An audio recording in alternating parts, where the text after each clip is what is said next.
বাঁকুড়া শালতোরা একসময় এই জায়গা পরিচিত ছিল পাথর ভাঙা শিল্পের জন্য। এই এলাকার প্রায় 250-টিরও বেশি ক্রাশারে কাজ করতেন হাজার হাজার মানুষ। কিন্তু 2021 সালে সরকারি নির্দেশের পর এই ক্রাশার শিল্প বন্ধ হয়ে যায়। যে হাজার হাজার মানুষ কাঁসার শিল্পের সঙ্গে প্রত্যক্ষ পরোক্ষভাবে যুক্ত ছিলেন, আজ তারা কি করছেন জানবো আজকের হটস্পট বাঁকুড়ার শালতোরা।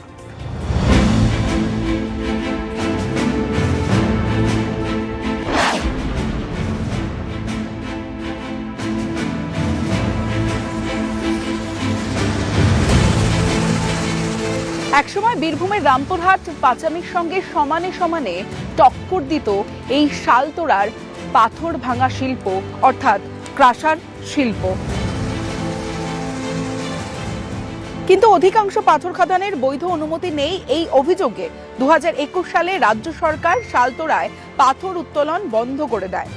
কাঁচামালের অভাবে ধীরে ধীরে বন্ধ হয়ে যায় ক্রাশারগুলি।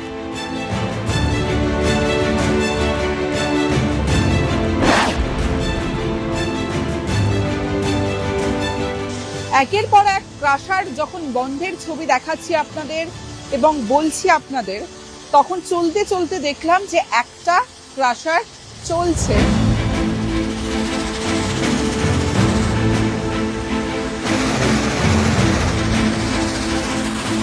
আচ্ছা কাকু, একটা সময় তো এই জায়গাটার পরিচিতি ছিল পাথর ভাঙা শিল্পের জন্য, অবশ্যই একাধিক বন্ধ হয়ে গেছে। বন্ধ হয়ে গেছে, এখন পারমিট পাওয়া যাচ্ছে না, এখন পারমিট পাওয়া যাচ্ছে না।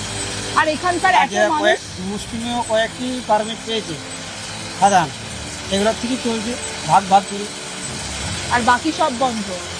এত মানুষ, আগে তো হাজার হাজার মানুষ কাজ করতেন, এখন তারা কোথায়? এখন কি করে, এখন কিছু লোক কমে গেছে। কি চাইছে?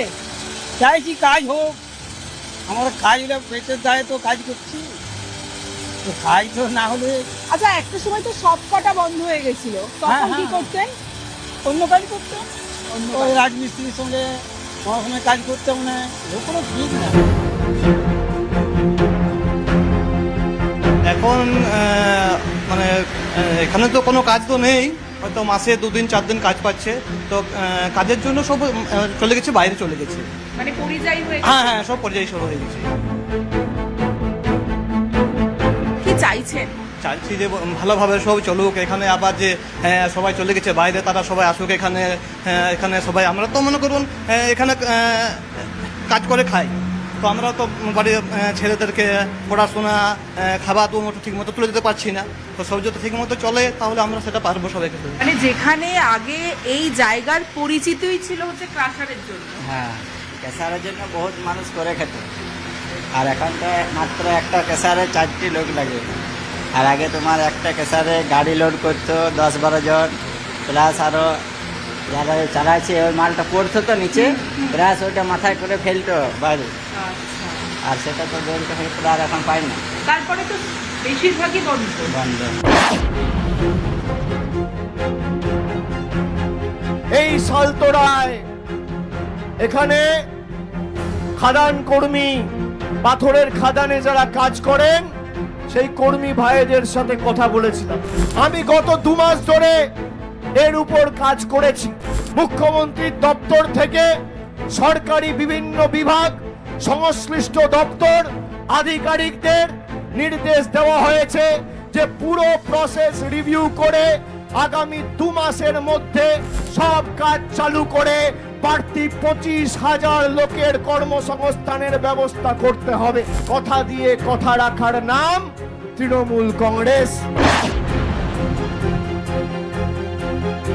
এই যে শালতোরাতে আমরা দেখলাম 2021 সালের পর থেকে একাধিক যে ক্রাশার, সেই ক্রাশার বন্ধ হয়ে গেল এবং মাঝে 1-2টো খুলেছে। এখানকার মানুষদের বক্তব্য যে এখানে কাজ নেই বলে মানুষরা পরিযায়ী হয়ে গেছেন, মানে যারা কাজ করতেন হাজার হাজার শ্রমিকরা, তারা বাইরে চলে গেছেন। তারা চান এই ক্রাশারগুলো প্রত্যেকটা খুলুক এবং তারা আবার ফিরে আসুন।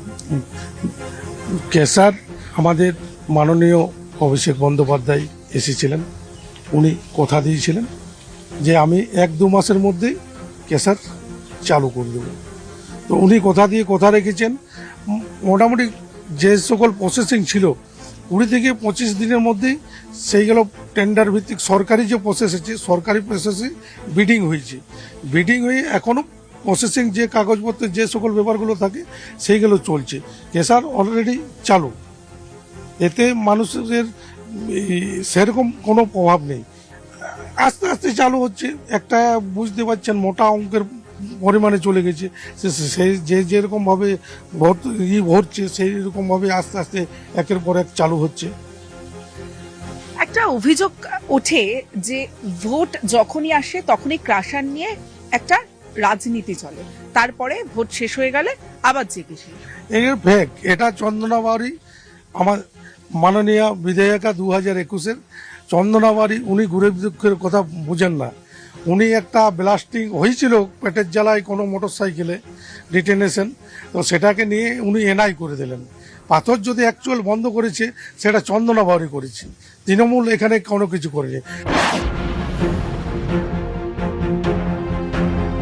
মানে 20 থেকে 25 হাজার মানুষের কর্মসংস্থানের জায়গা ছিল এই পাথর খাদান এবং কেসার নিয়ে। আজ পুরো সেগুলো মানে খাদান বন্ধ মানে কেসারও বন্ধ।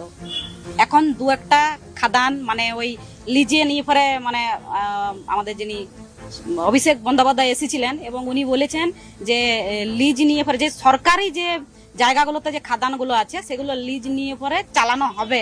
তো সেটার আপনারা জানেন যে প্রচুর মানে সিস্টেম আছে। 2026-এ তৃণমূলের যিনি প্রার্থী রয়েছেন তিনি বলছেন যদি খাদান বন্ধ হয়ে থাকে তাহলে চন্দনা বাউরিই করেছেন, আপনার নাম নিয়ে বলছেন। দেখুন সেটা ওনাদেরকে তো প্রমাণ দেখাতে হবে, আমি কোথায় কিভাবে লিখিত দিয়েছি সেটা ওনাদেরকে দেখাতে হবে না। এনআইএ কখন হয় যেখানে মানে পুলিশ প্রশাসন কিছু করতে পারে না, যেখানে একটা মানুষের জীবন চলে যায়, সেখানে কেউ মানে কোনো ওই পরিবারটাকে এখনো পর্যন্ত কেউ কি সহযোগিতা করেছে? আপনি বিধায়ক, আপনি কি উদ্যোগ নিয়েছেন? দেখুন আমি তো এটাই বলবো যে সালতোড়ার মানুষকে প্রথমত বোঝা উচিত যে এখানে কারা বন্ধ রেখেছিল এবং কারা খোলার জন্য বলছেন।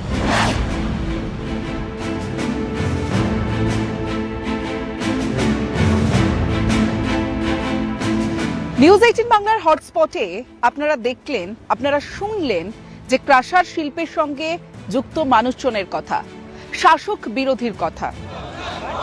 দীর্ঘ আন্দোলন হয়েছে।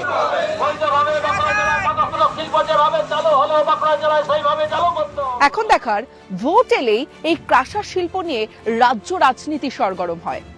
ভোটের পর আবার জয়কে সেই 2026-এর ভোটে পর এই ক্রাশার শিল্প আবার পুরনো রূপে ফেরে কিনা এখন দেখার সেটাই।